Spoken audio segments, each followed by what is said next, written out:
stations, all stations. This is W1HQL.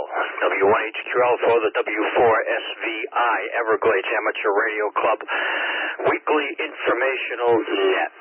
The purpose of this net is to informally gather club members and other amateur radio operators and talk about ham-related information, get on the air and chat, have a good time.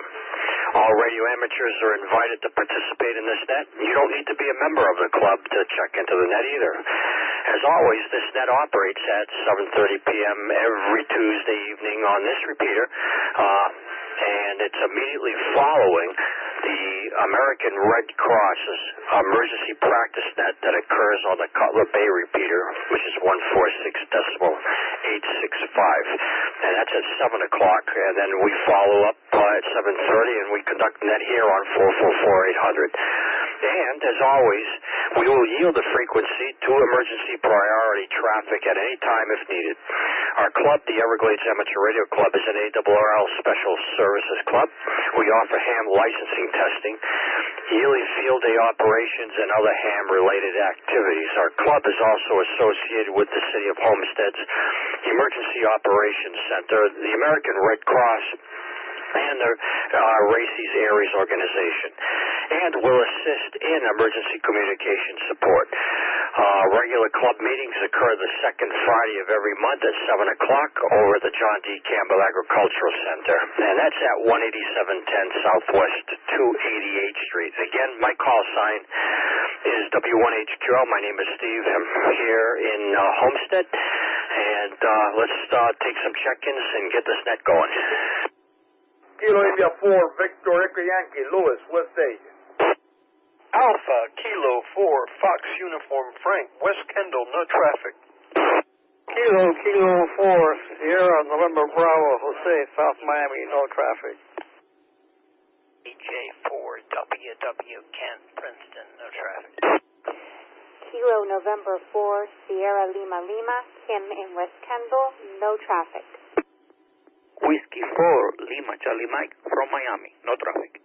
Kilo 4, Uniform Tango Lima, Ron, South Miami, no traffic. Okay, let's take a breather there. Lewis, I know you have some traffic standby. I copied the VP of the Everglades Amateur Radio Club. That's Frank, AK4FU, and Jose, KK4, Sierra November Bravo, Ken, Kilo Juliet 4, Whiskey and Kim over in Kendall, Kilo November 4, Sierra Lima, Ramon, Whiskey 4, Lima, Charlie, Mike, and Ron, Kilo 4, Uniform Tango Lima. Also, just so you guys know, everybody came in with great signals, all full quieting into the repeater. Lewis, go ahead. Thank you, Steve. I got some relays for you. People that cannot make the repeater or cannot transmit because the storm is going through their area or they're out of work. The first one is Valeriano, Kilo Bravo 4, Papa Hotel Hotel. Kilo Bravo 4, Papa Hotel Hotel. Followed by Jose Antonio, that's Whiskey Charlie 4, Bravo Papa. Break. Got him. Go ahead.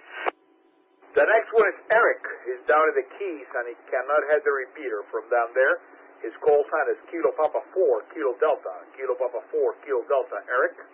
Followed by Eddie Rodriguez of the American Red Cross. Kilo Charlie 4, Charlie Sierra Kilo. Kilo Charlie 4, Charlie Sierra Kilo. Break. Got him. Go. I got two more. Julian, Kilo November 4, Lima Tango Zulu. Kilo November 4, Lima Tango Zulu. And last but not least, Carlos, November 4, Charlie Juliet Golf. November 4, Charlie Juliet Golf. And you know what? I forgot Mike Ferguson, Kilo 4 HOR. Kilo K4 HOR. All right.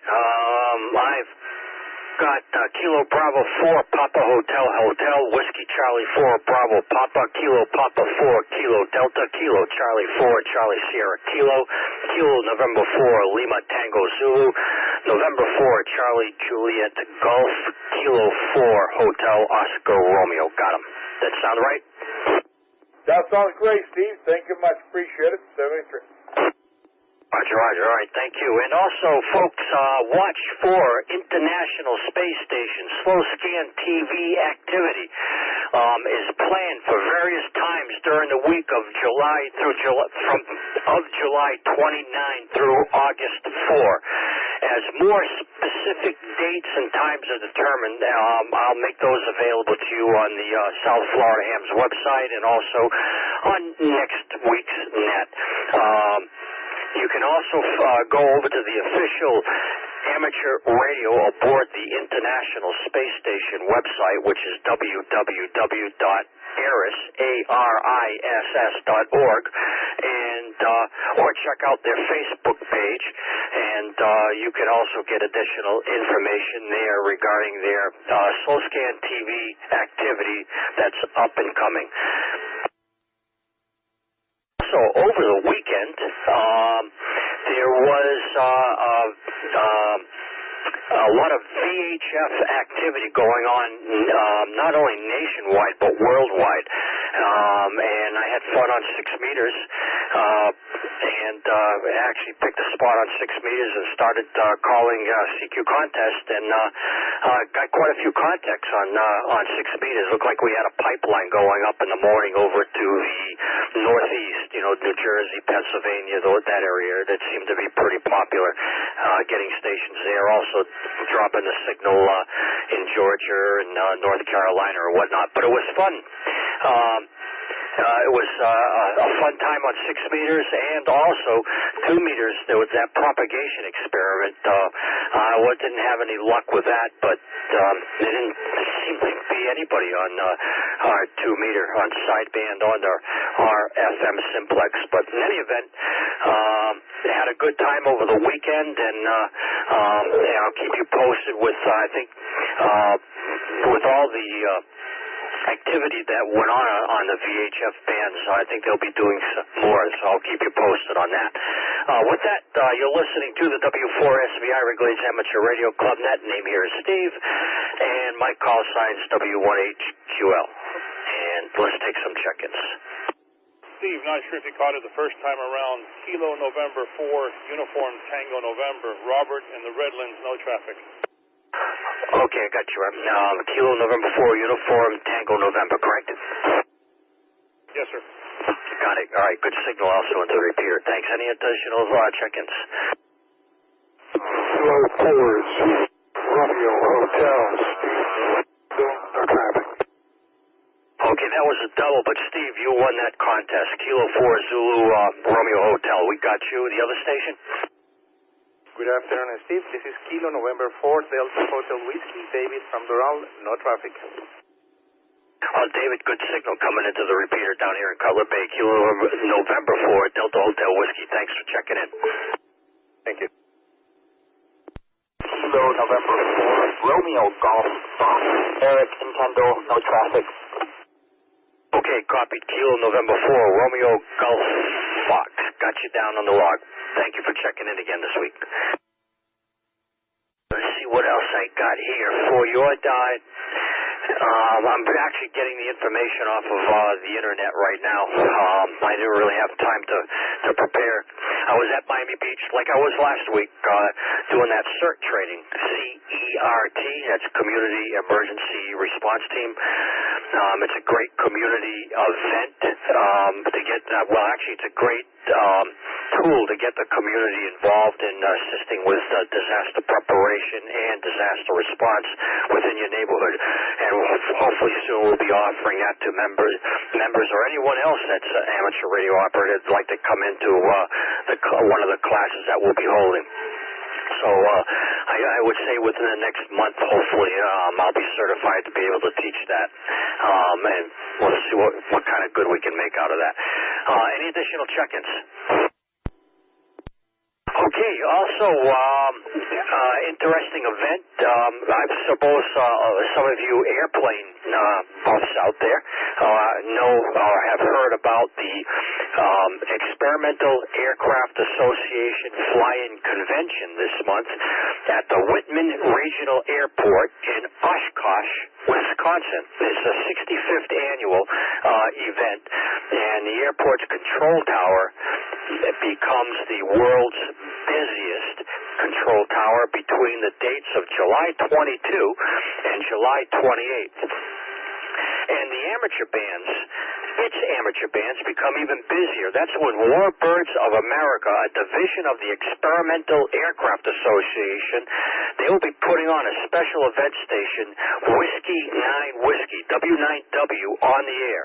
They'll be operating at the big show that draws about 10,000 aircraft, 2,000 show planes, and an international collection of visitors. It will be a full week of aerobatics, concerts, warbird displays, and workshops. It will also be full of a full week of back-to-back QSOs. Hams will be a part of the celebration, operating Whiskey 9 Whiskey mainly on 20 meters, somewhere around 14 decibel 250. 20 meters, 14 decibel 250, plus or minus, depending on conditions. So if you have your HF radios fired up, keep your ears open for W9W. There will be a commemorative Warbird QSL card for all successful contacts. And you can please QSL to Ed. His call sign is Kilo 9 Charlie Echo Fox. And you probably can look up that information also on QRZ.com. If you do make a contact and want to get a commemorative Warbird QSL card, which sounds really neat, send your QSL over to Ed, Kilo 9 Charlie Echo Fox. So this is W1HQL for the W4SV Everglades Amateur Radio Club Net. Taking check-ins or any comments, suggestions, or anything you guys want to bring up. It's your net. Story pulled off the internet. July 4th was a bad day for a ham club in Tennessee. The Chattanooga Amateur Radio Club in Tennessee called the police and told them that their trailer had been stolen the night of 4th of July or in the early hours of July 5th. It had been parked outside a club member's business in a securely fenced-in area. The club president, Gary Owensby, his call sign is Alpha Kilo 4 Zulu X-Ray, told the police and local media that the trailer ended up missing. Someone drove off with the thing, and they put out the word on local media, social media, and other clubs in the area. And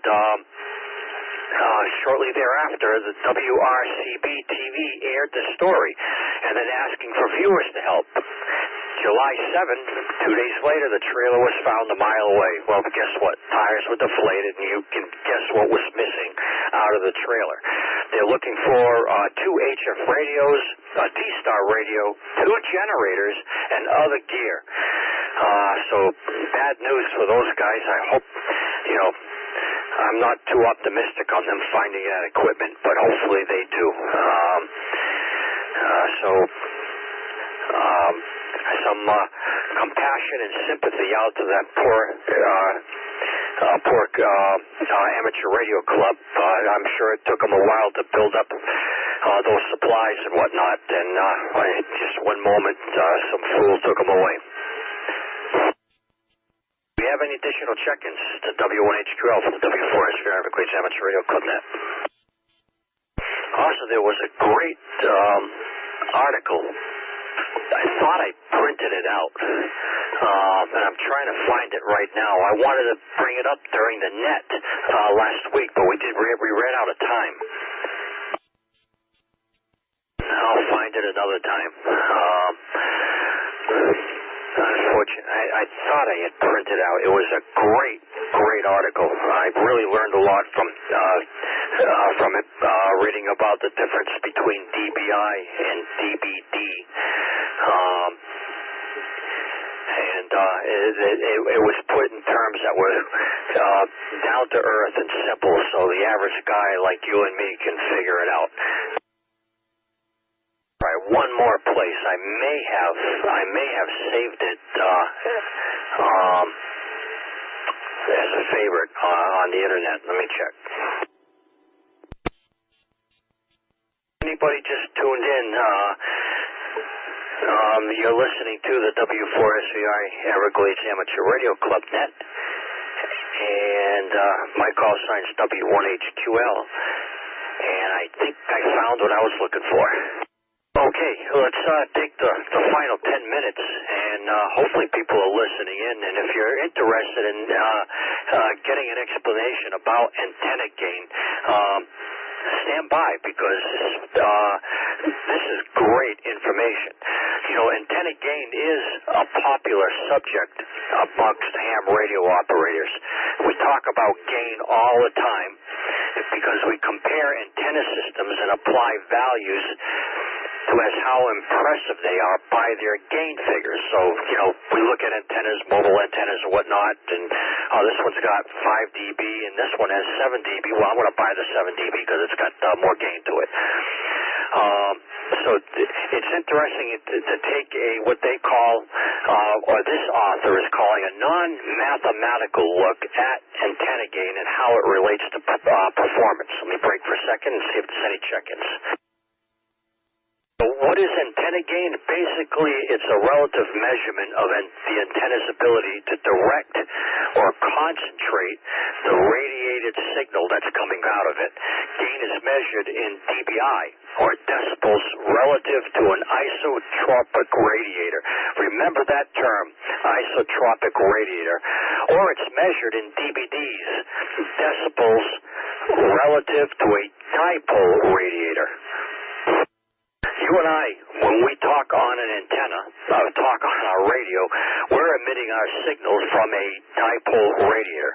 An isotropic radiator is a theoretical point in space that radiates energy equally in every direction, similar to the way the sun radiates its light. The isotropic radiator exhibits the same magnitude or properties when measured in any and all directions. It has no preferred direction of radiation. It radiates uniformly in all directions over a sphere centered on the source. The only thing if you can reach into your imagination and watch movies where something explodes underwater, or a nuclear explosion that occurs in outer space, that ball that forms, that's your isotropic radiator. It's equal all the way around, and that's what that is. The dipole radiator is what you and I are using. It's a half-wave dipole antenna, a quarter wave on each side, and gain is measured referenced to a dipole that will be lower than those compared to the isotropic, since the dipole that we talk on already has at least 2 dB of gain built into it. Let me break for a second. Now we got the radiators explained. The decibel is a unit to measure the intensity of sound or power levels of an electrical signal by comparing it with a level given on a logarithmic scale. A change in power by a factor of 10 is a 10 dB change in level. For every 3 dB increase on the scale, its power is doubled. Good afternoon, W1HQL. This is KC4UG. I don't know if you copy me. If you do, I just want you to log me in. Yeah, got you, Luciano. We got you in there. Thanks for checking in. Right, before we continue on, any additional check-ins out there? 7-3, I'll be standing by. You're giving good information there. I love it. Every minute of it. Roger. All right, thanks, Luciano. Is there any other check-in out there? Nothing heard. So, hopefully people are listening. So, say you take an antenna and you connect it to your radio. For simplicity's sake, we're going to use a VHF FM transmitter. When you transmit, there is a constant amount of energy that is radiated from that antenna. The antenna doesn't create more energy or make energy out of nothing, but what it can do, it can focus that transmitted energy, making it more concentrated. The concentrating or focusing effect of the antenna's performance is what is considered gain. The antenna antenna concentrates the energy, so we gain more signal, range or distance. So that's where gain comes from. The term, when they talk about gain, it's because that radiator is concentrating that signal in a particular direction. Simplest type of antenna we were talking about earlier, and that was the theoretical isotropic antenna. An isotropic antenna evenly radiates, as we said, in all directions. So we know they don't exist in real life, but we use them as a reference point. Since gain is a relative measurement, you need a starting point for a comparison. So we use dBi, or decibels, compared to an isotropic to state our antenna gain figures. Yes, station again. Kilo 4 Hotel Oscar Romeo, just checking in. Roger, Mikey, got you down. Let's take a look at a common antenna, the quarter-wave vertical antenna. And in an isotropic state, it will have a near spherical radiation pattern of 1 dBi. So if we lengthen the element so that the antenna is now a half wave, we go from a quarter wave to a half wave vertical, the antenna will begin to concentrate the signal and the radiation patterns, and it will compress it. And the signal will be more like a donut, sort of, instead of a ball, take that ball and squash that ball in your hands, and it gets a more oblong or donut shape. So when you do that, when you've gone from a quarter wave to a half wave vertical, the gain is now about 3 dB. Lengthening the antenna elements also concentrates the signal onto a smaller point. So instead of the signal going every which way but loose, the energy is being concentrated towards the horizon. Isn't that what you want with VHF, rather than it going straight up into the air also? So let's squash that down and get most of our energy going out from the sides. The antenna didn't make more energy. What it basically is doing is focusing that energy as it was presented to it. So gain with a directional and a Yagi antenna works in a similar manner, except that the driven element is typically a quarter wave, and it has a gain of about 2.15 dB. Remember, just starting out, we normally start out with just 2 dB. And if you keep adding elements, a reflecting element and a directing element, and I know you're out there, most of you, all of you out there, probably familiar with a Yagi or a directional. You know, the more elements, the more reflectors, the more directors you have, the more energy you get focused in one direction. The more you keep adding elements, that signal starts to turn into a powerful little pinpoint. So you're taking your radiated signal and you're focusing it like a laser beam, just to use it as an analogy. W1HQ Alpha, the W4SVI Everglades Amateur Radio Club Net. We're taking check-ins. Okay, we're going to sum this up real quick now because we're almost out of time for the net. But after hearing this description, do you think the higher the gain of the antenna, the better? Well, not exactly. Antenna gain is only part of the entire transmission system. You also need to take into account the antenna's location, height, and average terrain. In fact, terrain can be a big determining factor on what type of antenna you want to select. High-gain antennas work best if you're located well above average terrain or in a flat, spacious area. South Florida is a perfect example of that. But if you are in an urban area, a valley, low spot, or in a low spot, or maybe around tall buildings and whatnot, then a low-gain antenna would be more appropriate.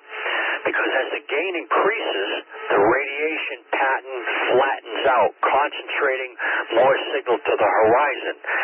A high-gain antenna in a valley will just drive the signal right into the ground. A low-gain antenna on top of a mountain, you'll be wasting all that energy into the sky. So can you see the difference between the two?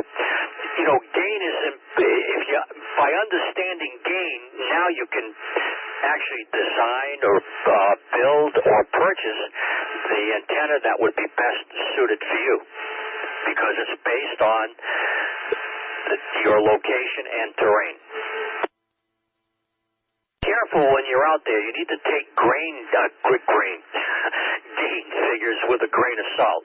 Antenna gain is a relative measurement, so gain values can be misleading if the reference point is not disclosed. Antenna manufacturers will often state gain figures based on dBi or dBd that is referenced to an isotropic or a dipole radiator, but some will leave the designator off, leaving you wondering about the antenna's actual capabilities. So, they'll say, it's got 7.9 dB gain. Well, dB what? Is it dBi or dBd?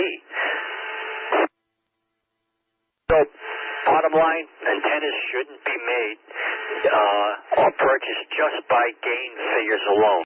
Nor will a higher gain antenna be the best choice for your situation in some cases. Hopefully this was helpful to you. Hopefully we got an audience out there that at least someone picked up on this. But this was a great article that I had read, taken notes on, and it helped me really clear up and understand how dBIs and dBd is measured, and in constructing antennas. Gives you a good idea on how to increase the gain of the antenna and or build your antenna to suit your terrain needs. I think I said that correctly. But in any event, you've been tuned into the W4SVI Everglades Amateur Radio Club Net, and we'll take some last-minute check-ins, and if you have any questions, comments, or anything, we'd love to hear them. I hear nothing but crickets and frogs out there, so hopefully we still have some folks out there in the audience, and hope you enjoyed the net. I hope you picked up and got something out of it this week, and we'll catch you at the same time, same place, same station on the W4SVI Everglades Amateur Radio Club Net. My name is Steve. My call sign's W1HQL, and I'll be signing off. Good night.